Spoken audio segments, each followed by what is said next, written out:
Hello, physics students. A number of you have reached out asking for some extra resources to practice using the kinematic equations, and so I wanted to put together a couple practice problems for you to work through. My recommendation would be that you maybe pause the video as I'm going through this and try and solve them on your own, and then you can listen to my explanation. As we discussed in class, whenever I read through a problem, the first thing I would do is highlight any information I know and figure out what I'm trying to discover. So we have rocket-powered sleds used to test human response to acceleration. If a rocket-powered sled is accelerated to a speed of 444 meters per second, now be careful, even though it says it's accelerated to that speed, we're talking about a velocity, not acceleration. And the fact that it's meters per second is a clue there. In 1.83 seconds. So this is time. We want to know what is the acceleration and what is the distance. Because it's going in a straight line, we'll assume that's the same as our displacement that the sled travels. Now, we identify this as a velocity. We didn't determine if that's the beginning or the end velocity, the initial or the final, but because it's accelerating to that speed, that would be our final velocity. And we can assume, because it's starting from the beginning of this trip at initial velocity of 0. So I'm going to kind of summarize all of this on the side here. We are assuming that the initial velocity is 0 because it's coming from rest. The target velocity is 444 meters per second. The time it takes is going to be 1.83 seconds. And we are trying to determine the acceleration as well as the displacement. So if you take a look at your notes, you'll notice that there is not one equation that has all of these together that would allow us to solve, because there are two unknowns. If we have two unknowns, we need to use two equations. My recommendation is VI, VF, T, and A actually make the second equation that we had discussed in class. So if we plug our values in there, 444 is equal to 0, plus our unknown acceleration times the time. That's in meters per second. We're solving for A, so we can divide the time over. A is going to be 444 meters per second divided by 1.83 seconds. And if we calculate that out, I believe we should get about 243 meters per second squared. The seconds carries in the unit here. Meters per second squared is an appropriate unit for acceleration. And so we can have a high level of confidence in that answer. Now for the second part, we want to know what is the distance it travels. Now we're assuming a straight line, so we can say that we're looking for displacement. At this point, you have a couple different options. You could use your time independent equation because we know the two velocities. We now know the acceleration, and we're solving for delta x. But it's probably easier to use the equation that's already set up to solve for delta x. Delta x is equal to v1t plus 1/2 at squared. We're solving for delta x. The initial velocity is 0, and 0 times any time is going to be 0. We now know our acceleration was 243, and we plug in our time. I apologize, I again forgot the units on our acceleration there. So after all of this term is going to be 0, and our displacement is going to be 1/2 times 243 times 1.83 squared. Be careful with your order of operations there. You should end up getting about 406 meters as the final answer. If we wanted to practice using the time independent equation, just to see how that works out, let me switch colors. We could start with V final squared is equal to V initial squared plus 2a delta x. The final velocity was the 444. That's equal to our initial of 0 squared, which is 0, plus 2 times our acceleration times the displacement, which we do not know. So 444 squared is equal to 0 squared. This just goes away and becomes 0. We're going to have to divide by these over here. So to get delta x by itself,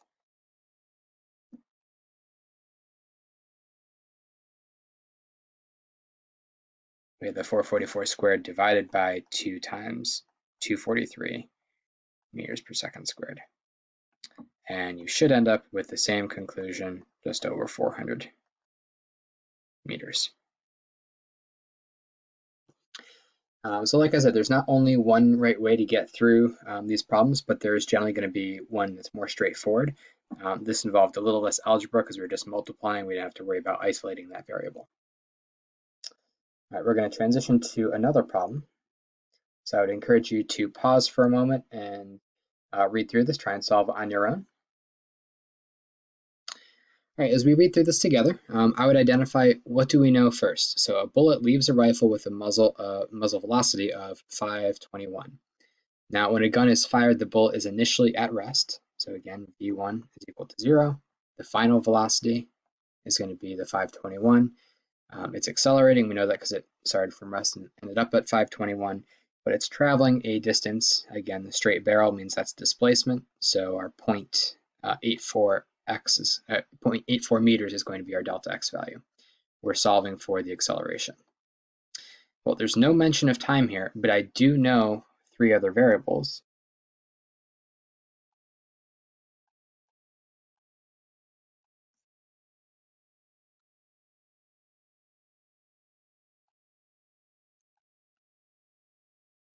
And so this should be a pretty good clue since time is not mentioned, but we have really only one thing that we're missing here that we're solving for, that we can use our time independent equation.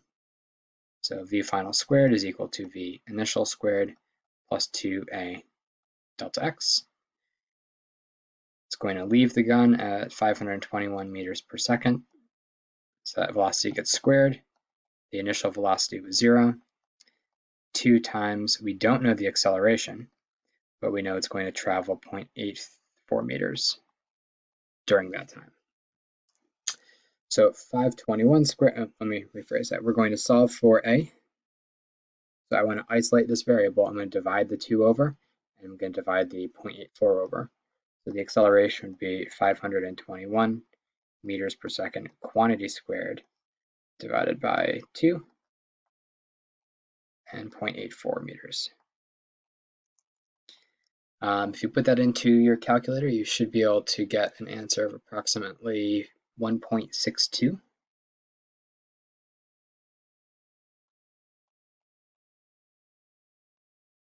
Now I know that's an acceleration, so I put in a unit of meter per second squared, but we can double check our work here. The velocity was in meters per second squared divided by meters. Well, each unit gets squared, so that would be meters squared over seconds squared. I'm going to divide by the length in meters. So m and m cancels out, and this is, in fact, meters per second squared. The units check out, and so I can have a high confidence in that answer. Please take a moment and read through this next question.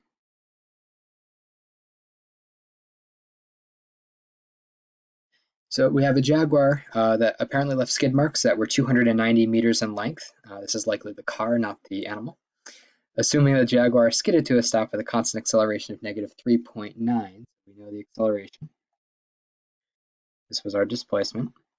We want to determine the speed before it began to skid. Well, if it skidded to a stop, we know that the final velocity is going to be 0. And we're looking for the speed or the velocity that it started at. So let's compile this all together in a list. Delta x is going to be 290 meters. The acceleration is a negative because it's slowing down. So presumably it's driving in the positive direction. It's going to have a negative acceleration to decrease that rate. We know that the initial velocity is what we're trying to solve for. And of course, our initial velocity was going to be 0. Sorry, our final velocity is going to be 0. So we're looking for the initial velocity. Again, we don't know anything about time, but we're trying to find a speed. Our time independent equation will work well here. So final velocity squared is equal to the initial velocity squared plus 2a delta x. Final velocity will be coming to rest. 0 squared will be zeroed. The initial velocity is what we're solving for. Remember that that value is squared, so we're going to have to take the square root at the end. The acceleration is a negative 3.9, and it's going to travel 290 meters in that time.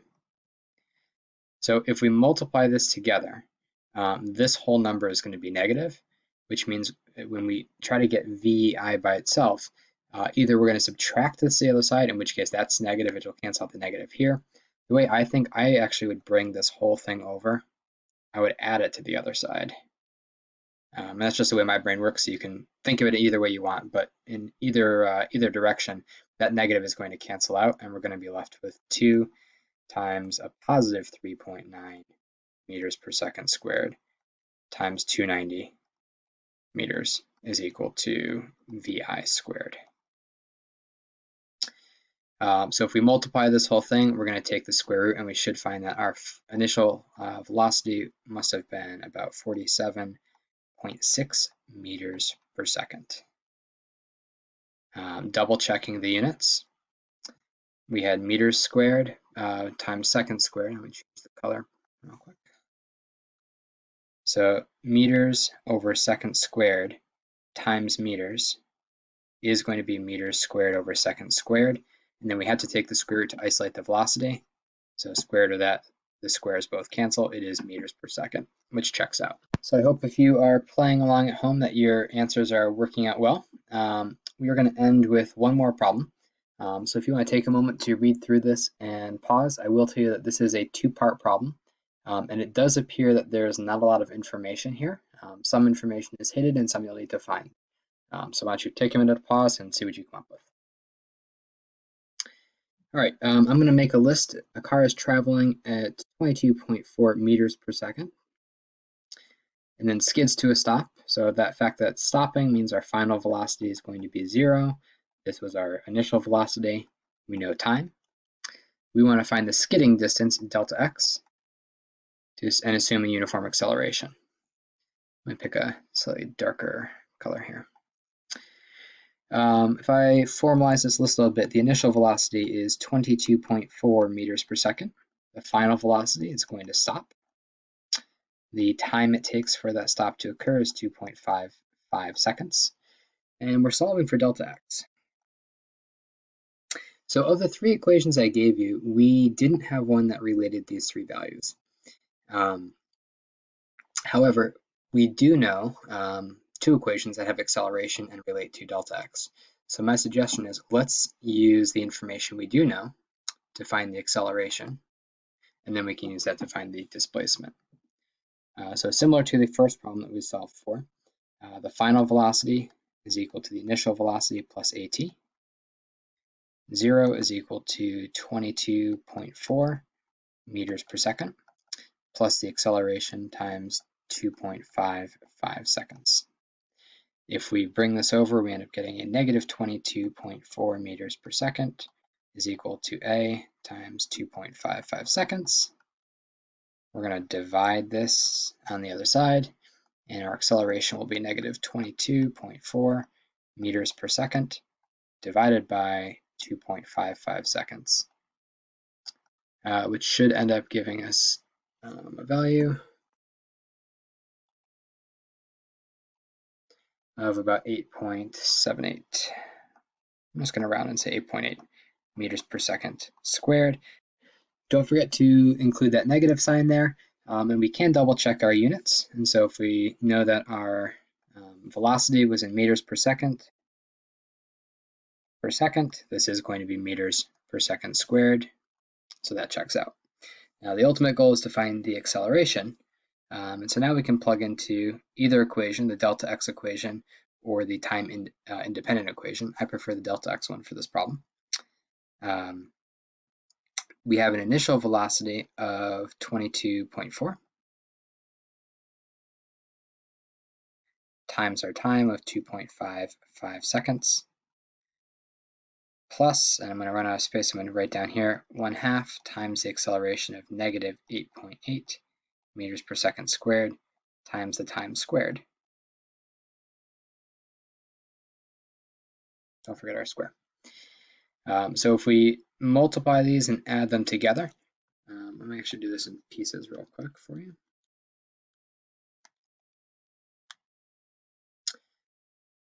Our displacement is going to be 57.12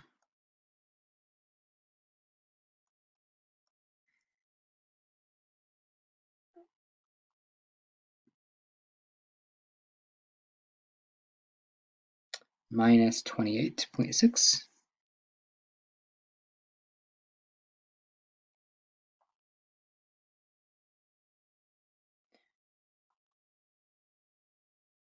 Which ends up being about 28.5.